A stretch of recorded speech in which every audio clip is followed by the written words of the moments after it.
Today, as part of Budget 2026, the Irish government unveiled the changes that they would be making to the taxation of ETFs in Ireland. Now, what we wanted was the elimination of deemed disposal, a reduction in the tax rate applicable to ETF gains to 33%, and the introduction of loss relief for ETFs. Instead, what we got was a 3-point reduction in the tax rate. That is it. ETF taxation will fall from 41% to 38% on both ETF gains and income. Apart from that, Pascal Donoghue noted that he intends to publish a roadmap early next year aimed at simplifying and adapting the tax framework to encourage retail investment. While that could be taken to mean a future assessment of deemed disposal, for now, the can has once again been kicked down the road for changing ETF taxation in Ireland. And there are 5 core reasons as to why this change is desperately needed. Reason number 1, the current ETF tax rules are causing distortionary behavior in Irish investors. Distortionary behavior is where a tax policy, like deemed disposal, has a significant influence over an individual's decision-making process, leading to inefficiencies and unfavorable financial outcomes. In this case, an Irish tax resident comes along and decides that they want to start investing in ETFs from Ireland. Fantastic. They've usually arrived at that decision through some form of online content which highlighted the numerous benefits of ETF investing. They certainly didn't arrive at that decision through any ETF educational campaign led by the Irish government. However, much of the online content around ETFs has been created by non-Irish based creators who aren't aware of the ins and outs of ETF taxation as it relates to Irish investors. So when the individual goes to research ETF taxation in Ireland, they come across a 41%, now 38% tax rate levied on ETF gains and income, a deemed disposal policy which taxes unrealized ETF gains every 8 years, limits the benefits of compound interest, is inescapable by death, and creates a paperwork nightmare for frequent investors, a loss regime which prevents ETF losses from being used against other investment gains, and a system which inherently benefits non-Irish tax residents over Irish tax residents. At face value, it seems as though all of the benefits of ETF investing are completely nullified by the Irish tax rules for ETFs. It's at this exact point where the individual either A, gives up entirely and decides to keep all of their cash in the bank, or B, tries their hand at purchasing individual stocks, cryptocurrencies, or other financial assets. Both of these outcomes are unfavorable, with varying degrees of severity for long-term wealth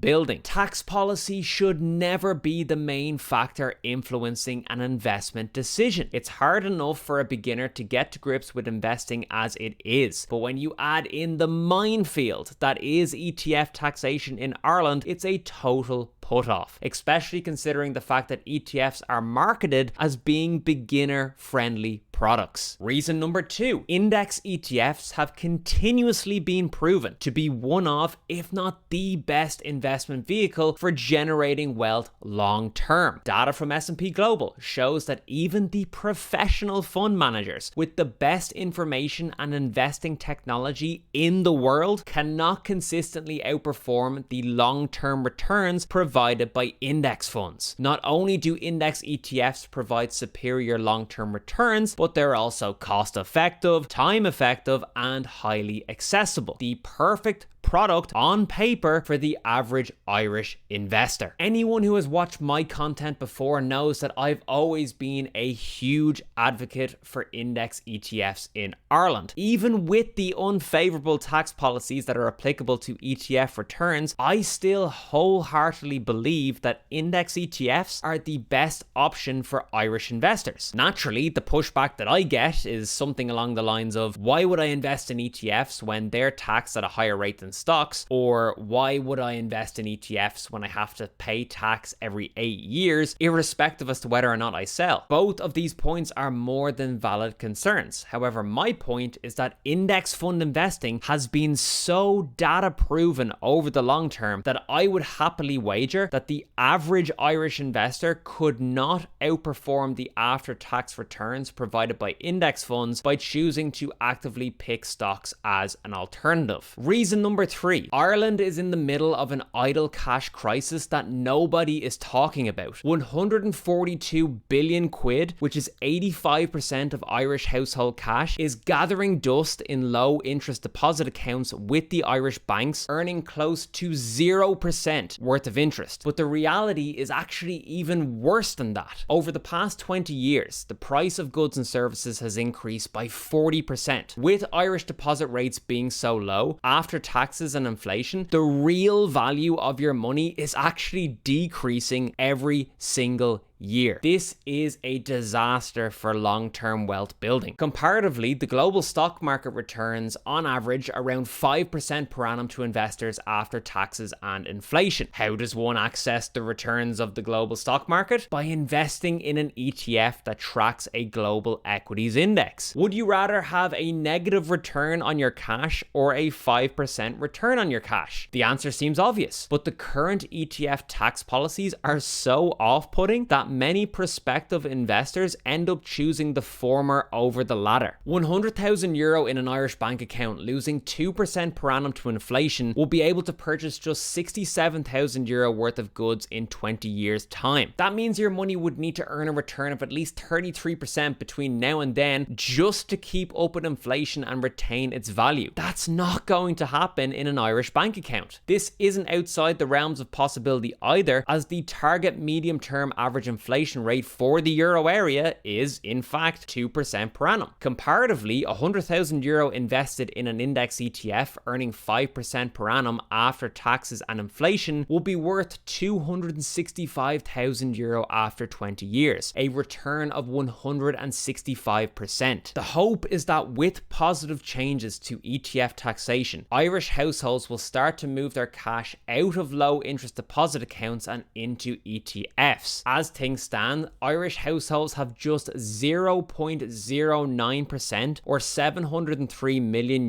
of total net worth invested in ETFs. Meanwhile, Ireland as a country is the European leader for ETF domiciles, with 95% of new European ETFs launched in 2024 being domiciled or set up in Ireland. It is near criminal that our country can be a global leader in ETFs from a commercial standpoint, but from a retail investor participation standpoint, have a population that is totally estranged from ETF investing. Reason number 4, reducing ETF tax rates and eliminating deemed disposal will actually increase tax revenues for the Exchequer. By reducing the rate of gains tax on ETFs from 41% to the rate of capital gains tax, and by removing deemed disposal, more people will start investing in ETFs. Over the long term, invested capital will generate larger tax revenues for the Exchequer than cash left on deposit in Irish bank accounts. Again, that's because the rate and scope of interest available on Irish bank accounts is frankly abysmal, which by proxy means that the tax take from those accounts is also abysmal. 33% deposit interest retention tax on close to 0% worth of interest is close to €0 worth of tax, but a 33% gains tax on an index ETF that's been invested for decades, that represents tax revenue many multiples higher than what's available from Irish bank accounts. In essence, the extent to which the Exchequer benefits from global equity returns is linked to the extent to which Irish investors decide to participate in the global equity markets in the first place. And reason number 5, Ireland is staring down the barrel of an impending retirement crisis. We have a rapidly aging population, and it's expected that by 2050 there will be just over 2 workers for every retiree in the state versus the current ratio of 4:1. That means more retirees drawing down state pension benefits and less workers available to fund those benefits through PRSI. The present value of future projected shortfalls in the social insurance fund from which state pension payments are made is estimated to be more than 100% of our current national debt. Translation: the state pension system is broken and should not be be relied upon long term. Only 67% of Irish workers have pension coverage outside of the state pension. While auto-enrollment will seek to increase this to 100%, that doesn't solve the real problem, which is the fact that the value of Irish private pensions are totally inadequate. That's primarily down to the fact that Irish workers simply aren't contributing enough money to their pensions. Simply having a pension doesn't mean that you have enough of a pension. So the Irish government desperately needs workers to look after their own financial well-being and to appropriately prepare for retirement. If they do, that will help to reduce overall reliance on the state for financial support. Again, by making ETF investing more attractive, the Irish government will take a step in the right direction for achieving that goal. My investment philosophy for Irish investors has always been the same. Maximize personal pension contributions, invest those contributions into global equity funds, and allocate any remaining excess cash for non-pension investments into low-cost index ETFs. You then increase the size of those contributions and investments over time as you get older and as your salary increases. Rinse and repeat. That's all there is to it. No added complexity, no need to buy online courses from a financial guru. Just max the pension and invest in ETFs. That is the winning formula, and the government needs to adjust the tax law to support it. As a country faced with a stark retirement crisis, we simply cannot continue to levy unfavorable tax policies on Irish investors who seek to utilize the most proven investment products for long-term wealth accumulation. Overall, the Irish government's decision to delay the removal of deemed disposal, to not introduce ETF loss relief, and to only reduce the tax rate applicable to Irish funds by 3 points is a huge disappointment. While I accept that resources are always going to be more likely to be allocated to hot topics such as housing and cost of living measures, there's no getting away from the fact that 85% of Irish household cash is losing money every year, and that our nation faces a very serious retirement crisis that poses great risk to our national finances. Both of these issues, while not as marketable from a political perspective as housing, are in desperate need of addressing right now. And one of the best ways to address both of these issues is by getting Irish retail investors to participate in index ETF investing. To do that, as a starting point, ETF taxation needs to change. That will only happen when the government starts treating personal investments and long-term wealth accumulation as a priority. But let me know, what do you think of the ETF taxation changes in Budget 2026? Will these changes encourage you to invest in ETFs? Leave a comment down below. Thanks very much for watching, and I'll see you in the next one.